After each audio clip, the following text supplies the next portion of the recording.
American 65, can't tell runway 4 left short and line up and wait. American 65, 4 left short, line up and wait. Hello, I'm DerTebbers. Welcome aboard. Welcome aboard our Sorrow SR45 Princess. Is that not a nice looking aircraft? It's an interesting looking aircraft. Let's say that. This was, well, a British flying boat. We are in Seattle because I can always guarantee myself to be on water. That's my one thing. It's like, I know Seattle, there's 2 seaplane ports, so that's why we always go here. It was built by Saunders-Roe, based in Cowes on the Isle of Wight. It's the largest all-metal flying boat ever conceived. Let's pontoon. What does that do? Can I? If I pull that, does that do something? Oh, it drops to pontoons, which makes sense because I was kind of wondering why it would be doing that. Okay, well that's cool. Very interesting looking body to this aircraft. All right, let's give it a little bit of flap because we're gonna need some flap to get out of here. Oh wow, that's 1 notch of flap right there, people. 1 notch. So it's either all the flap or none the flap. Well, we'll go with all the flap then. All right, well, there's really no time like the present to attempt to take off in this plane, right? Right. Let's see if we can take off.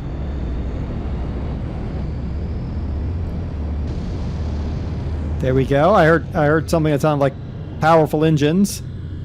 Oh, she's up. She's coming up on plane already. Wow. She's moving. It's not like we have a super lot of space to work with here. How fast are we going? Coming up on 100 knots. Oh, and we are still in the water. But we're breaking water. There we go. We've broken plane. Now we just have to make it up over the hill here. So a nice gentle climb will do. I hope. Alright. By the 1950s, large commercial flying boats were being overshadowed by land-based planes. Factors such as runway and airport improvements added to the viability of land-based aircraft over water-based aircraft. Prior to the 1950s, water-based aircraft were really the thing. And that's how you transported large numbers of passengers. Okay, we are in the air. Let's make our pontoons go in. There we go. And get those flaps in. There, maybe she'll fly. Or she'll sink and we'll die, one or the other. Oh no, she's climbing. Alright, we're okay. We will survive. Now, the other thing that those land-based planes have that these water-based planes don't have, well, let's reverse that. The things that the water-based planes have that the land-based planes don't have is a boat hull. That big boat hull down there adds drag to the aircraft. In addition, seawater corrosion was a real problem for seaplanes. Well, logically, because, you know, they're sitting in seawater, so that would be a logical problem for the aircraft. Land-based planes don't have those problems. 1945, Saunders-Roe was asked by the British Ministry of Supply to bid for a long-range civilian flying boat for the British Overseas Airways Corporation, BOAC, the progenitor to today's British Airways. They planned to use them on transatlantic passenger service. Now, this aircraft has 4 inner propellers that were double contra-rotating. You can sort of see the double there if you look really carefully. Let's see if I can shut down an engine in flight without killing us.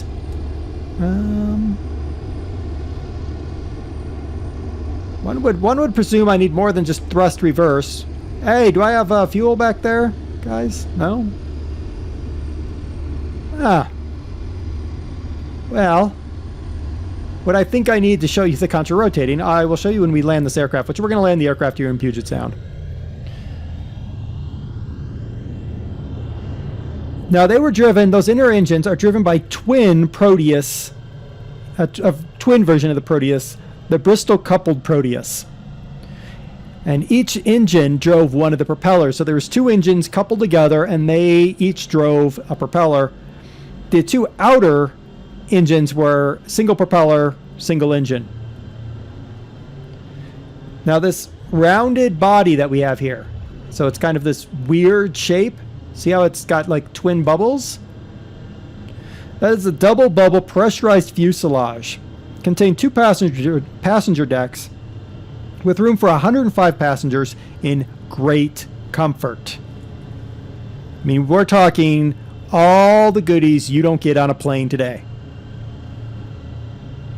Ailerons and rudders were all split into multiple sections such that if a part of the servo-powered control system failed, the faulty section could be put into a trail position, and the trail position would allow the aircraft to continue flying without causing problems for the working sections.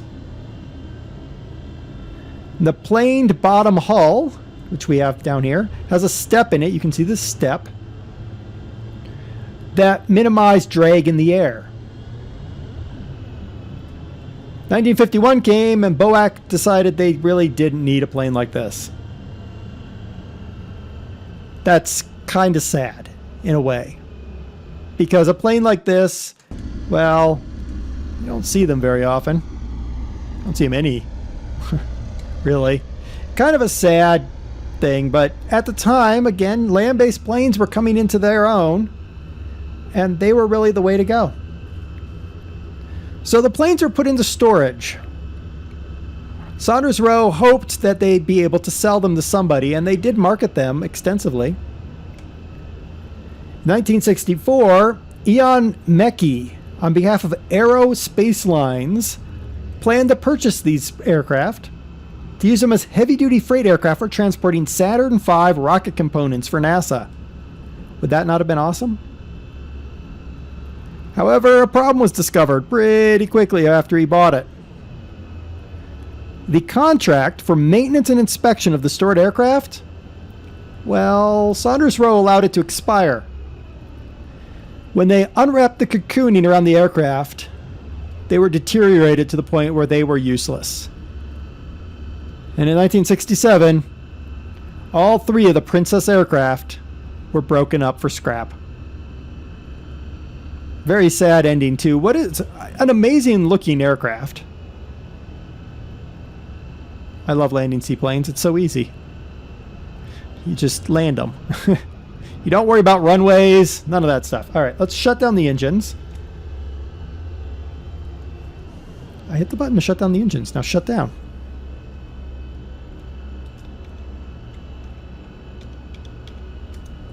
Are the engines going to shut down?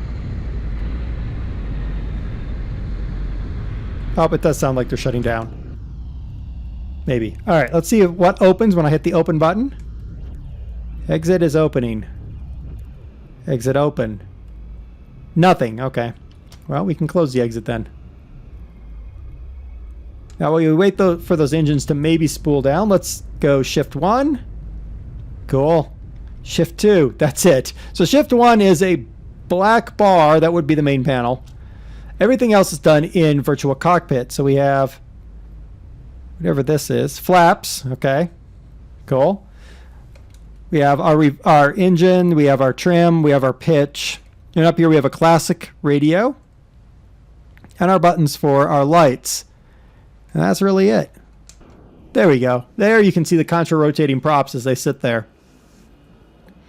This aircraft was to have 2 pilots, 2 flight engineers, a radio operator, and a navigator, in addition to 105 passengers in tourist and first class cabins, or 137,000 pound, that's 62,142 kilogram load.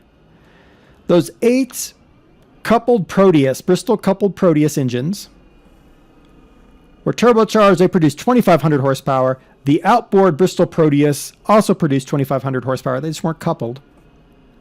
She could travel at maximum speed of 380 miles an hour. That's 611 kilometers an hour, flying at 37,000 feet. Remember, this aircraft was pressurized. So you would be able to fly up at today's airliner's altitude. Range was 5,720 miles. That is 9,205 kilometers. She was truly a transatlantic aircraft that never actually got to fly, but still a beautiful looking aircraft. Now, if you're looking for some classic seaplane, this certainly would be an interesting one to add to your hangar. The cabin kind of needs help. I'd love to have a more detailed cabin, but I think they were limited by the fact that none of these aircraft survive. So, given that, we're going to give them the benefit of the doubt. This is the Sorrow, the Saunders-Roe SR45 Princess. The link is down below in the description if you are interested in this aircraft. Until next time, happy flying, everybody. Good evening, ATO 101 Heavy. ATO 101 Heavy, good afternoon. Wind 090848, split to land. On behalf of the flight crew, thank you for flying with us and have a pleasant stay.